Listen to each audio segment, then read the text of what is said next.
Hi, this is Jack Downs, and I'm doing a video lesson for you because I've just had my second COVID shot, and I'm concerned I may not be feeling that well for Wednesday's class. Our last virtual class, now actually a virtual video class in this case. But stick with me, got some important information to get us ready for our first in-person week, which is happening soon. Okay, so as I usually do, I begin with the schedule, and let's take a look at the schedule. And today is Wednesday, Class 4, Wednesday, February 10th. You can look at the schedule yourself, I know, but I want to expand on this a little bit. So I want to, do this class, let's read Chapter 5, yes. You'll notice that's the last of the reading for a class or two. But you got all that reading, that means you should be working on your study guide. And you should be preparing and practicing your collage presentation. Remember, as you look at this on Wednesday, it is only 1 week until you'll be standing up in class doing that presentation. If you've had it prepared in time, that you were able to get your practice in on time. So let's hope that you did. Strongly encourage you to have the collage prepared now and to have begin practicing it at the latest within a day or two with friends and by yourself, so that on Monday you are ready to practice it Monday evening with a teaching assistant. This says entomology name presentation, but that's not right, really. You're supposed to be working on your quotation presentation also. In other words, finding a quotation, right? I'm going to delay telling you about the entomology word presentation until next week. But don't worry, you'll get all the information and you'll have time to do it. What's due next class? Our first in-person class. What do you do between now and then? I want you to read a handout on Moodle called Structuring Presentation Information. It'll be good for you to read it ahead so that when I discuss it on Monday, it makes more sense to you. It's a big part of the rest of this class. Structuring presentation information heads us into really pulling information apart and labeling different parts of it and organizing it better, which is what you need to do to organize it better. Now, here's a problem I didn't update. It says that you're prepare your advisor interview. Yes, this is the old date before they changed us all by a week, but you actually remember your completed advisor interview is due on March 3rd. March 3rd, so I will change that. Work on your study guide again. Yes, please do. Prepare and practice your collage. Yes, please do. Monday and Tuesday will be the sessions where you get to practice with a teaching assistant in the evening, so prepare for that too. Both of them if you can. Pick a quotation, prepare the quotation presentation. I warned you about that. And again, as it says, the entomology name presentation, but let's put that off for now. So that's what's going on in the schedule. And let's go back and look at the Moodle front page here and tell you that if you scroll down to this remote week stuff, you know what I don't have in here right now is the what I asked you to read to prepare ahead of time, the structuring presentation information. I'm going to put that right down here in this section. However, all these handouts and more are repeated here in this giant document, which is where the stuff that isn't during the remote week is happening. And here it is, structuring presentation information. By the way, that's also in that packet I asked you to pick up. The packet you can go get it today if you haven't. Over in Feinberg Computer Lab, the service and info desk as you go into the main computer lab, bottom level of Feinberg, but not in the library, bottom level of Feinberg, not far from the Learning Center and so on. Okay, so there is that document right there. I'll try to remember to put it back in the front also, but you see all that stuff's in assignment and handouts. So it's all repeated here. This is where I usually keep it. So that's there. And there's the other stuff that we're going to be working with. Today we're going to work with the SRAM model, and I'm going to talk to you about this Aristotle's rhetorical method. I'm going to do some of this actually looking at me, but first, while we're here, let's take a look at the SRAM model. The SRAM model, I'm going to make this a little bit bigger for us here. This handout, as I said, is also in the package. It sort of steps back to Chapter 1, where we look at models of communication, and also steps back to my discussion of the when we talk about managing communication apprehension, we talk about different communication models and how they've evolved from like a linear bullseye model to a ping pong transactional model to a more of a spiral kind of model where everything's communicating at the same time. This is a more complex model that we can use. If we think about, we've been talking about, people have been examining, studying communication for as long as we've had culture, pretty much, and in particular, what we call rhetoric, which is like argument, which is like persuasion, which is the one of the ultimate forms of communication. It's that Greek philosophers spent careers examining it. In fact, Aristotle, as we'll find in a moment when we look at rhetorical method, gave us the foundations for rhetoric, argument, and saw public speaking as a high art. Ancient Roman educator Quintilian called it the good person speaking well. All right. So they back then pretty much saw communication as a one-way thing, but we've mapped communication much more thoroughly since then. And we look at a lot more than the person speaking words now, right? So this is a handout that you're going to need to repeat or write down into your study guide, and it'll be on the first test too. So imagine we have a speaker. Sure, that's the same in all these models. And we have a receiver. That's the same in all these models. What happens when a speaker really speaks words? They take ideas and they encode them in language, and that is the message. That is the message I want to send. And then the message is decoded by the receiver, who then reconstructs it. We have an idea that we begin with and a reconstructed idea. Obviously, the idea is different than the reconstructed idea. Maybe it's close, maybe it's not even close at all. Depends on so many features. It features about the channel, all right? The channel is a pathway where the message is transmitted. So we have physical issues in the channel, right? Positive and negative things. Psychological things in the channel, positive and negative things. What kinds of things influence a channel? Well, a positive channel, air, light, maybe a microphone, which helps to amplification and so on, a pleasant room, all the physical things around you that improve the message and the way the message travels, right? But a negative channel, there are negative things in a channel, might be different kinds of noise. Might be actual noise, like outside the window, there's a construction crew jackhammering stuff. Or you've got a heater that is constantly binging and banging, as you may hear mine here while I'm talking sometimes. On the other hand, maybe it's psychological noise. Maybe it's like lunchtime and everybody's hungry. Or maybe something terrible has happened on the news and it's really affecting everybody. Or maybe it's just before a holiday and everybody's revved up about that and wants to be leaving because there's no school the next day or something like that. So all these things are part of that channel. And the channel, its positive and negative qualities influence a lot about how well that message is encoded, decoded, and actually arrives at the receiver. But more than that, or as much as that, or another element of that, is the field of experience. All right, so think of that as kind of like perspective, right?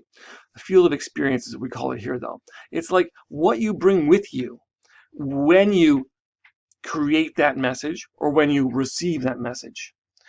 Like, what do I mean? It's like all your experiences, all your life experiences, direct experiences, indirect experiences, attitudes, beliefs, values, all the things that make you you. Determine how you create that message or determine how you receive a message. And imagine these positions can flip-flop because there's always feedback going back too. So even if the receivers are not speaking even, there's still communication going back all the time and then coming back again and going back again. So this is actually mostly like a spiral here, right? This is kind of like a spiral of just communication going back and forth, back and forth. So the speaker has a field of experience and the receiver has a field of experience. And maybe an audience, there's a whole bunch of receivers having a field of experience, and all those will be different. All the attitudes and values and experiences that you carry with you determine what that message really means to you, how you actually decode it and understand it, right?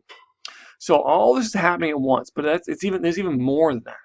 There's even more than what the channel is like and what the field of experience of this of the speaker is and how that results in an idea becoming a reconstructed idea. We also have other things to think about when we study communication. We think about the environmental boundary, or some people call it the situation or the context. In other words, it's the world around you, right? But not just things like the noise that changes the channel. It might be things like contextual patterns, and the two that we really deal with are time and space. Time and space, right? So, like what? Well, it could be the time of day, right? That could influence the general environment around you, all the things that can influence the situation from the outside, right? It might be the way the space is set up, though. The time might be arriving late for something or early, right? Both on the part of the speaker or on the part of the receiver. The space might be, are the desks, is the podium someone speaking from, or the stage someone speaking from, like far, far away from the audience, or are they right on top of each other? Are people crowded together in an uncomfortable way, or so far apart that they barely even feel like they're in the same room? Is there a lot of people or a few people? So time and space in that whole environmental boundary, all the things that are around close enough to impact that the whole experience of speaking and receiving. So it just shows you a more complex way to look at communication. Each of these parts can be studied and detailed about. And of course, if you're really, really into the importance of communicating your message like an advertisement, for instance, where money is involved, you need to really understand all these parts. Okay? All right, good. Well, I'm going to change over and talk directly to you and talk a little bit about ethics and so on, and tell you that the handout that I'm going to be referring to in a few moments is going to be this Aristotle's rhetorical method assignment, which is another handout for you, which is both a discussion and an assignment that I'll talk about. Okay, now I'm back here in person talking to you. So I'm going to shift gears now into a little bit about ethics and plagiarism, and also ethos, which is related but something different, and rhetoric. First, about ethics. Some of the reading you've had recently has been about ethics, about ethical listening, ethical speaking, for instance. The ancient idea of the good person speaking well, that be rhetoric, links us to ethics, which is right and wrong, right? So this stuff is sort of reviewing from chapter 2. It also, for me, lets me harken back to the journalistic code of ethics. Don't talk a lot about journalism in this class directly, but let me just talk to you a little bit about the rules that journalists use to govern themselves. And there's generally 4 rules that we talk about. We seek truth and report it as fully as possible. So it doesn't mean just the truth. We want to be accurate. We want to find the truth, but we want to report it as fully as possible. And as fully as possible means like the whole truth, like a diversity of sources. Try to show like in context and so on. We want to minimize harm. That's number 2. We know sometimes the truth can hurt people. So that's not our goal. It does happen, but we don't want to make it worse than it has to be. We minimize it. But first truth, then minimize harm. Then we want to act independently. In other words, we don't want to take bribes or be thought of as people who are not to be relied upon or be unethical or dishonest or something. We want to be independent, all right? So we don't want to be beholden to somebody, controlled by anyone. And then finally, the idea of being accountable. So journalists, when we see other people in our profession doing something wrong, like lying, for instance, or plagiarizing things, taking stuff that they didn't say and seeing as theirs, we need to point it out. We need to hold people in our business, in our industry, in our profession. We need to hold them accountable, and we should point out other people's errors and say we're sorry and accept things that we've done wrong too. Okay, put that to the side. Just thought I'd mention it. And now we'll talk about the ethical speaker. In your text, you read about the ethical speaker is prepared. I mean, first of all, it seems a little weird to say ethical speaker. Do you mean the things you're saying? Well, yes, I mean using your speech in an honest and ethical way. It's really important. Boy, I tell you, a lot of our politicians could learn something from that idea too. And it's not a new idea. It's been here since Aristotle and before, and the ancient Greeks. But even beyond that, when you come to, for instance, when you come to class on a presentation day, it's ethical to be prepared. In other words, you don't waste people's time listening to something that wasn't prepared properly. It's ethical. It's the right thing to do to be prepared. To be honest, always seeking truth, and that's like journalism. To avoid name calling or abusive language. And we need to do that in class also, but you need to do that in your life also. When you're doing a presentation, we're not going to use biased language, language that's prejudiced.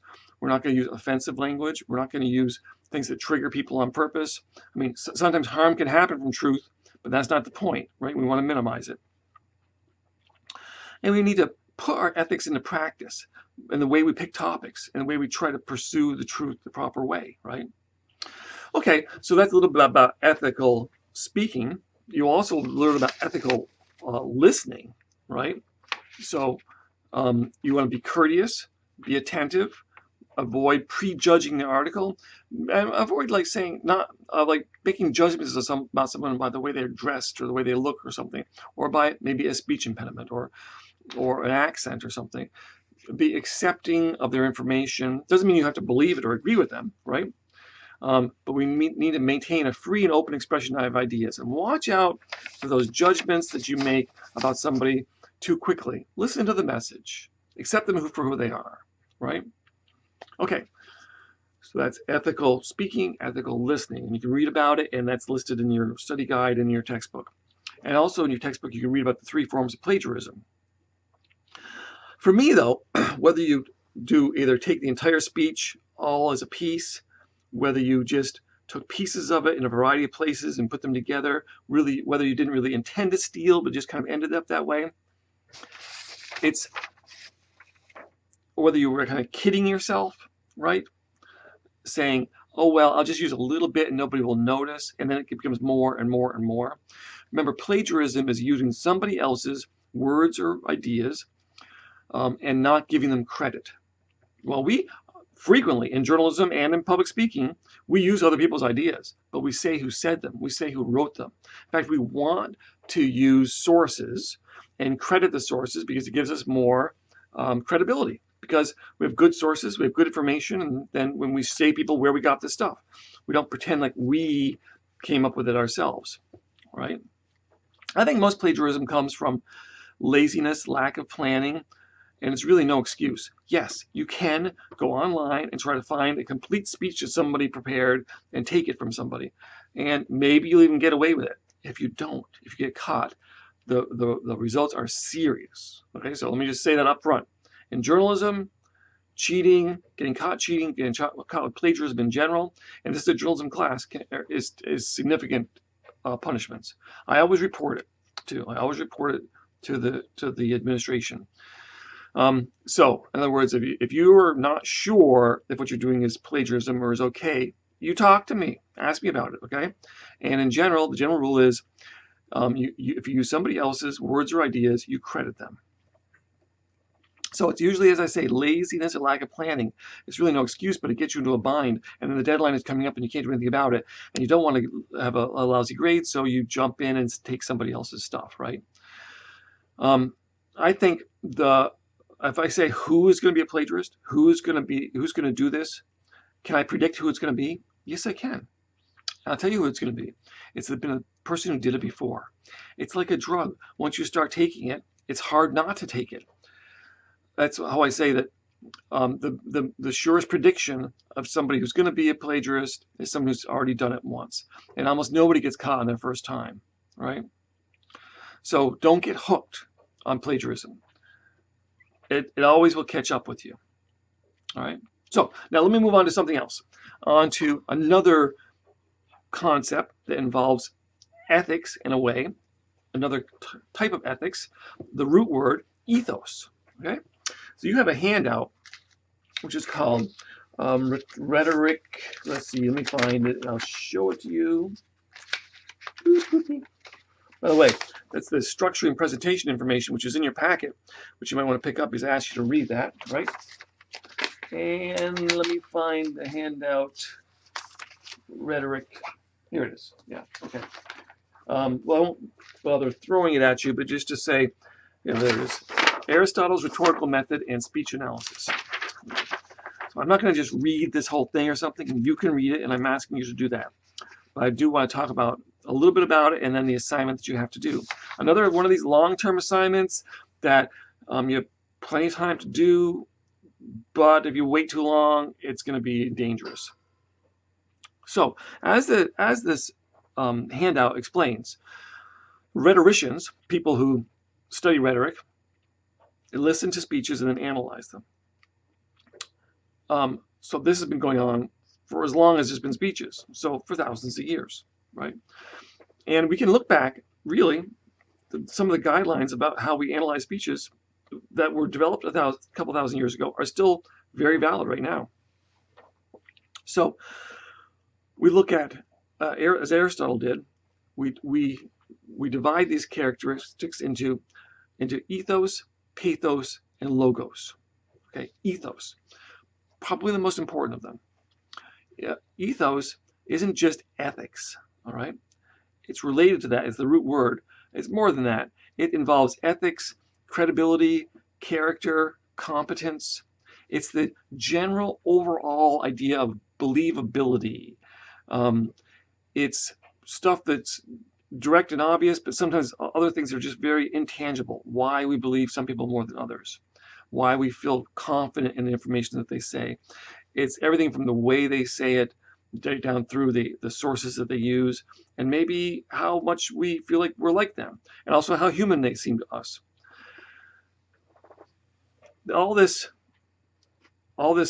information about the person we gather begins even before they stand up to speak. We know, ideally, usually ahead of time, we know who's going to talk. We might know something about them. And then they get up, and even before they start to speak, just the way someone approaches a microphone or a podium or a stage and pauses to get ready to go, we have something called initial ethos, the credibility, competence, character, and ethics a speaker has before they begin talking. All right? So people carry a certain amount of ethos into a situation. And you do too when you get up to speak. We'd like to approach confidently and smile and be seen as a likable person because we want to have that initial ethos. Ethos is kind of like reputation in some ways, right? Especially initial ethos. And reputation, once you lose it, is very hard to build back again.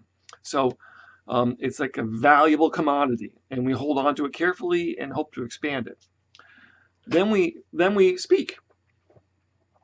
And throughout, the way we approach the audience, maybe how prepared we are, maybe how confident we feel in our ideas and the sources that we use and the way that we speak and the way that we have eye contact or don't, or stumble or don't, like we don't really know what we're thinking about, or, all these things.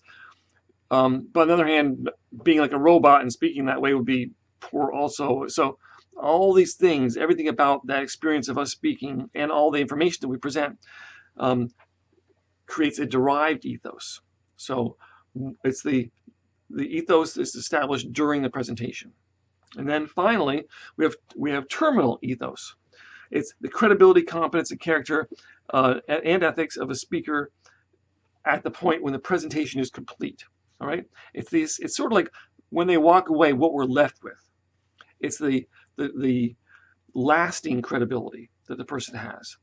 Right? So we think about each of those stages of ethos more than the others we'll get to in a minute. Logos and pathos, they're important, but ethos is probably the most important. And you're going to be analyzing a speech and looking for things people do well and poorly as relates to ethos. You're also going to be looking at a speech and analyzing it based on pathos. So pathos, where does that word come from? It's like it's a base part of the word empathy, right? It's not, it is related to the word pathetic, but not like the way you probably think of the word pathetic, like isn't he pathetic? No, it's like empathetic, like about feelings. It's about feelings and emotion. So emotion is extremely powerful. Emotions are extremely powerful. And some of you heard me with that Maya Angelou quote in the quotation discussion, talking about how yes, what you say, what you do, those things are not lasting, but how you make someone feel is lasting. There's lots of different kinds of emotions you can use in a presentation, right? You can make people feel proud or guilty. You can make people feel afraid or feel love, right? And those are all powerful. And if we look at in political speech, we see a lot of these days, in particular, we see a lot of people using fear, candidates using fear, for instance, in their and the way they address audiences. On the other hand, if we look at advertising speech, we might see a lot of people using guilt, for instance, especially around the first of the year when when ads are trying to get you to go to the gym or eat differently or buy some meal plan or something like that. So these are all powerful things. We definitely want to think about using emotion properly, though. All right, it would be unethical of us to use emotion in a way that was underhanded or manipulative. But emotion is something you want to use in your presentation. You want to seem to be a person who has emotions too. In fact, that's the other part of pathos, is to show that you're human and realize that being human means making mistakes. And making a couple of mistakes in your presentation actually improves that pathos connection to your audience. Finally, there's logos. Logos is the logical appeal. All right. Some people would think, why wasn't that first? I mean, that's the way the logic of the information you're presenting, right? When you're making an argument, you're trying to persuade people, for instance. I know you're not persuading people in your collage presentation or your quotation presentation, and you won't be persuading people in the first few presentations you do. It won't be some time. Persuasion requires some training, but still, if I want to inform you, even, or certainly persuade, isn't logic the most important thing? It probably isn't really, but it's necessary. It's necessary to have really good information, organized properly, right? Well sourced, have the reasoning behind it make sense, right? Especially in persuasion, to have a supportive argument, to have credible evidence. So it's both the way the whole speech is organized, that's logos. The actual information, that's logos. How well it's sourced, how good the sources are, that's logos. The reasoning behind how it's prepared, that's logos. So all those things go together. So you can see how really you take those three things, ethos, pathos, and logos, put them together, and what you really have is extremely effective communication, or maybe a failure of communication in a presentation. So your assignment, which is due on March 27th. Okay, so that might seem like a really long time from now. Geez, yeah, it's weeks and weeks away, right? But it's be really good to get it done before then. Your assignment is to view a TED Talk, and you'll see there's a link there in the handout to TED Talks. One's at least 16 minutes long. I'll let you pick any one you want if it's 16 minutes long, a TED Talk. So find a topic and a speaker that you're interested in. And 16 minutes, there's some that are shorter than that for sure, but there's quite a lot to pick from. So you can look through, and maybe it's one you've heard before and you want to listen to again, or maybe it's a new one. You're gonna listen to and watch the TED Talk on video, right? The recording, and you're gonna take notes as you do it. As you take notes, I want you to really think about the way that these speakers are using ethos, pathos, and logos. In particular, I want you to be able to break down the ethos into those three stages of ethos also, right? And you're going to compose an analysis. It's an essay, really, or a very short paper, if you want to say.